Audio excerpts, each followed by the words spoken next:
नमस्कार, मैं डॉक्टर राकेश पाठक। Colonel Sophia Qureshi को आतंकवादियों की बहन बताने वाले मध्य प्रदेश के कैबिनेट मंत्री विजय शाह को बचाने की कोशिशें अब भी चल रही हैं। मध्य प्रदेश की सरकार और मध्य प्रदेश की पुलिस विजय शाह को बचाने के लिए एड़ी चोटी का जोर लगा रही है। जहां जहां मौका मिला, मध्य प्रदेश की पुलिस ने विजय शाह के लिए सुरक्षित रास्ता निकालने की कोशिशें लगातार की हैं और अब भी ये कोशिशें जारी हैं। एफआईआर लिखने के दिन से लेकर सुप्रीम कोर्ट में एसआईटी की रिपोर्ट को पेश करने तक हर बार हर मौके पर मध्य प्रदेश की पुलिस कुछ ना कुछ ऐसा झोल छोड़ देती है, कुछ ना कुछ ऐसा कर रही है जिससे विजय शाह को आगे चलकर मुकदमे में मदद मिल सकती है। अब जो हरकत की है मध्य प्रदेश पुलिस ने, उससे एक बार फिर यह सवाल खड़ा हो गया है कि मध्य प्रदेश की सरकार और पुलिस क्या सचमुच में विजय शाह को बचाने के लिए किसी भी सीमा तक जा सकती है। तो ताजा जानकारी यह है कि सुप्रीम कोर्ट के निर्देश पर जो एसआईटी गठित की गई थी, उस एसआईटी ने विजय शाह के भाषण की प्रामाणिकता के लिए एक ऐसी लैब को, अपनी ही पुलिस, अपनी ही सरकार की एक ऐसी लैब को वो वीडियो भेज दिया जिसके पास इस तरह की जांच का कोई भी साजो सामान नहीं है। एसआईटी ने विजय शाह के भाषण का वीडियो हासिल किया था। एसआईटी ने वो video regional forensic science lab Bhopal को भेज दिया, इस दरखास्त के साथ कि इस वीडियो की प्रामाणिकता जांच कर बताएं। हैरानी की बात यह है कि जिस रीजनल फॉरेंसिक साइंस लैब को यह वीडियो भेजा गया, उसके पास न तो इस तरह के वीडियो की जांच पड़ताल करने का, उसकी प्रामाणिकता सिद्ध करने या साबित करने का कोई उपकरण नहीं है। यह बात उस एसआईटी को नहीं मालूम थी। यह हैरान करने वाली बात है।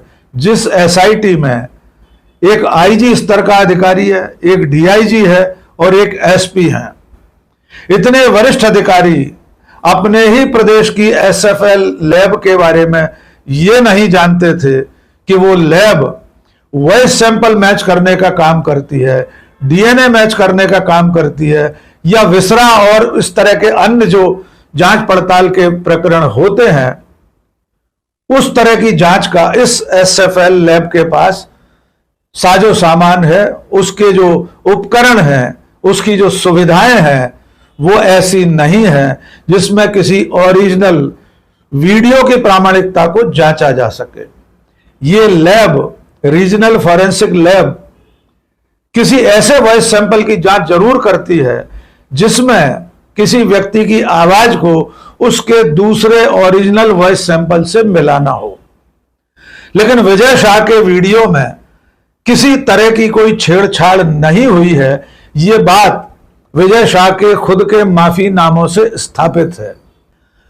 खुद एसआईटी ने सुप्रीम कोर्ट में जो स्टेटस रिपोर्ट पेश की, उसमें उसने विजय शाह के भाषण की कॉपी और उसके साथ साथ उसका ट्रांसक्रिप्शन भी प्रस्तुत किया था।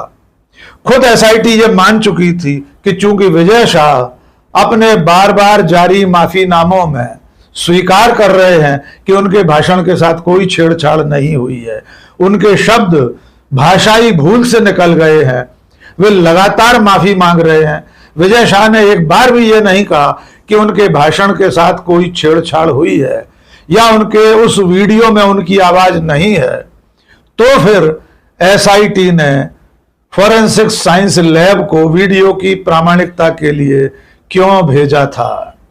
यह बड़ा सवाल अब इस बात को सोचने के लिए मजबूर कर रहा है कि सुप्रीम कोर्ट के निर्देश के बावजूद मध्य प्रदेश की पुलिस, सुप्रीम कोर्ट के निर्देश पर गठित एसआईटी और मध्य प्रदेश की सरकार अब भी विजय शाह को बचाने के लिए पसीना बहा रही है।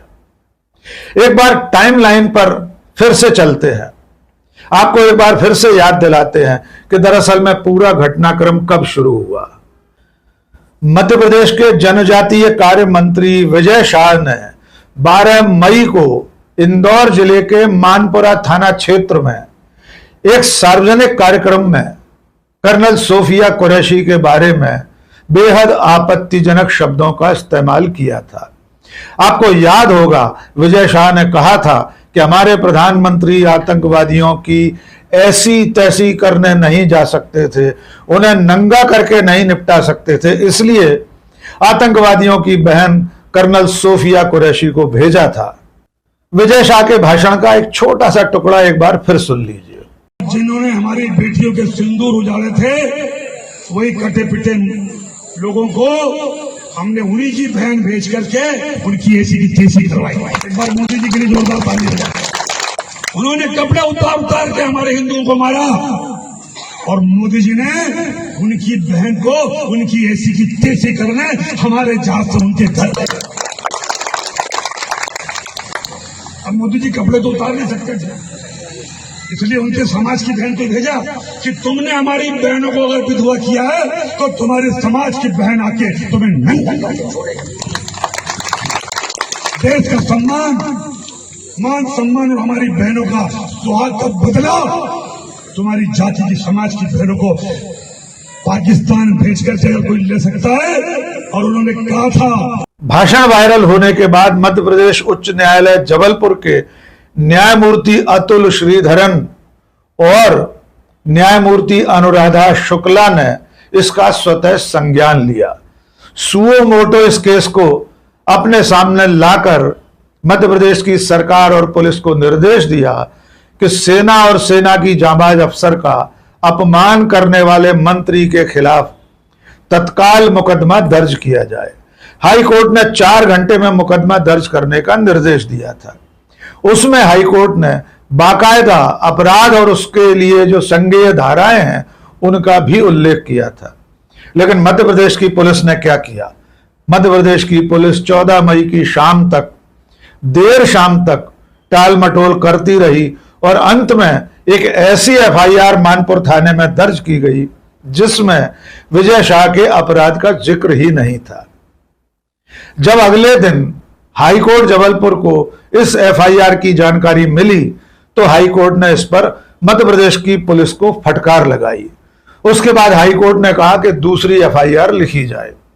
तब मध्य प्रदेश की पुलिस ने कहा कि जिस सॉफ्टवेयर में एफआईआर दर्ज होती है उसमें किसी तरह का करेक्शन एडिटिंग नहीं हो सकती, इसलिए हाईकोर्ट के जो बाकी निर्देश हैं उन सब का उल्लेख आगे चालानी प्रक्रिया में शामिल किया जाएगा।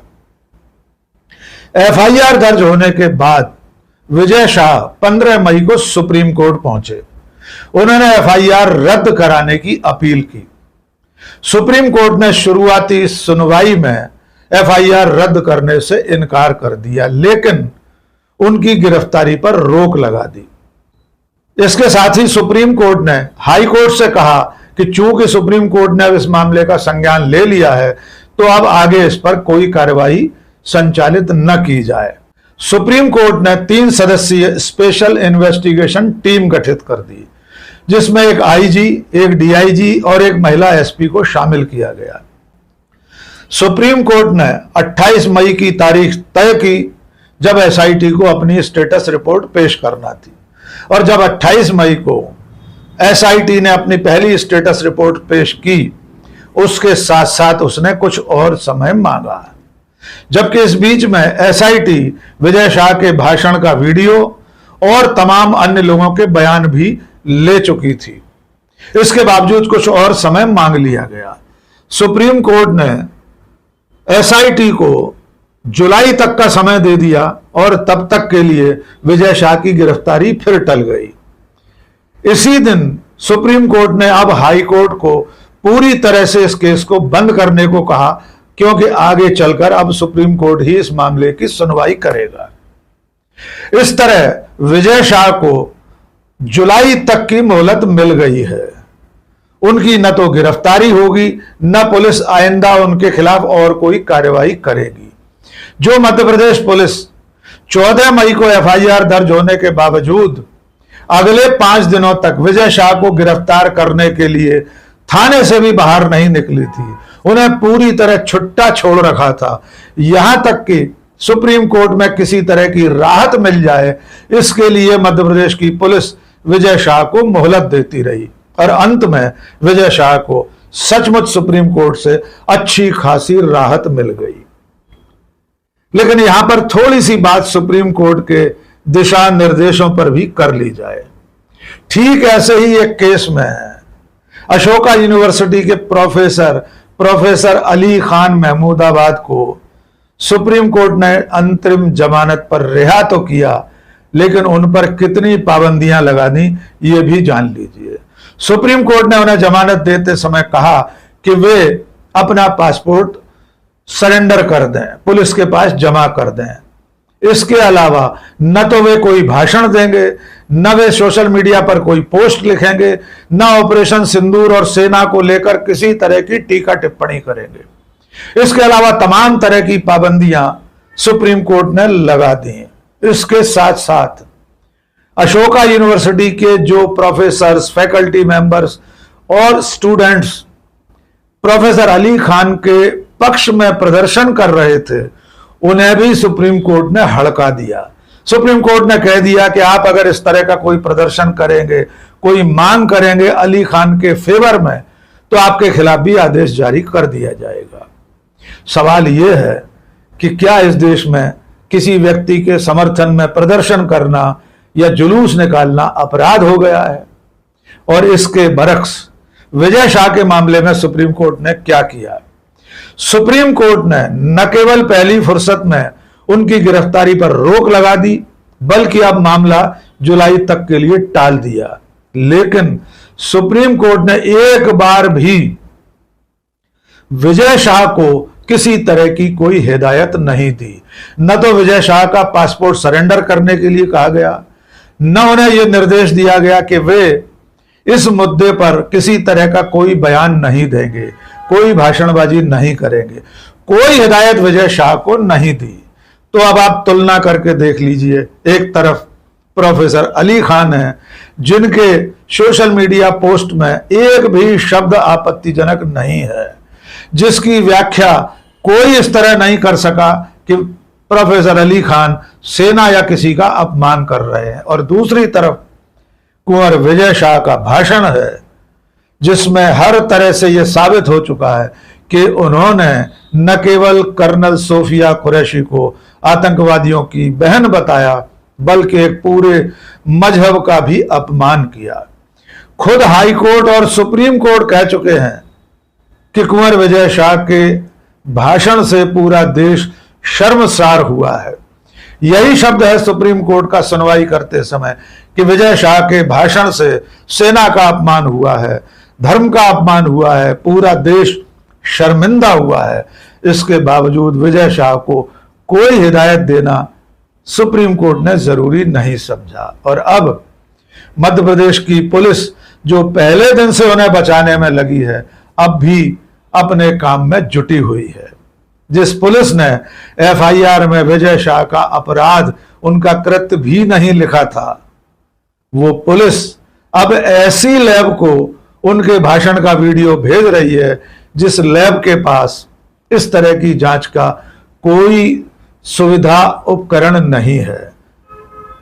रीजनल फॉरेंसिक साइंस लैब के प्रभारी डीआईजी शशिकांत शुक्ला ने भी स्वीकार किया कि उनकी लैब के पास यह सुविधा नहीं है कि वे किसी भाषण की प्रामाणिकता साबित कर सकें। इसके साथ शशिकांत शुक्ला ने यह मशवरा भी दिया है कि यह भाषण सेंट्रल फॉरेंसिक साइंस लैब को या गांधीनगर में जो सबसे बड़ी लैब है वहां भेजना चाहिए। इस तरह से एक बार फिर यह सवाल खड़ा हो गया है कि कुंवर विजय शाह को बचाने के लिए मध्य प्रदेश की पुलिस और मध्य प्रदेश की सरकार किस हद तक जा सकती है। अब इंतजार रहेगा कि जब जुलाई में एसआईटी सुप्रीम कोर्ट के सामने अपनी दूसरी स्टेटस रिपोर्ट पेश करेगी, उसमें असल में वो क्या बयान देती है और क्या साबित करती है। एक बार फिर कह दें कि एसआईटी खुद भी मान चुकी है कि विजय शाह के भाषण में किसी तरह की कोई काट छांट नहीं हुई है। इसके बावजूद वीडियो को फॉरेंसिक लैब भेजना बड़े सवाल पैदा कर रहा है। और इसके अलावा खुद विजय शाह की तीन माफियां, उनके माफीनामे वाले वीडियो, उनकी लिखित माफी, ये साबित करने के लिए पर्याप्त है कि विजय शाह ने न केवल सेना का, न केवल कर्नल सोफिया कुरैशी का, बल्कि एक धर्म का, मजहब का भी अपमान किया था। और उनके खिलाफ जिन धाराओं में मुकदमा दर्ज हुआ है वे धाराएं पर्याप्त है। आज के इस वीडियो में बस इतना ही। बहुत बहुत शुक्रिया। जय हिंद।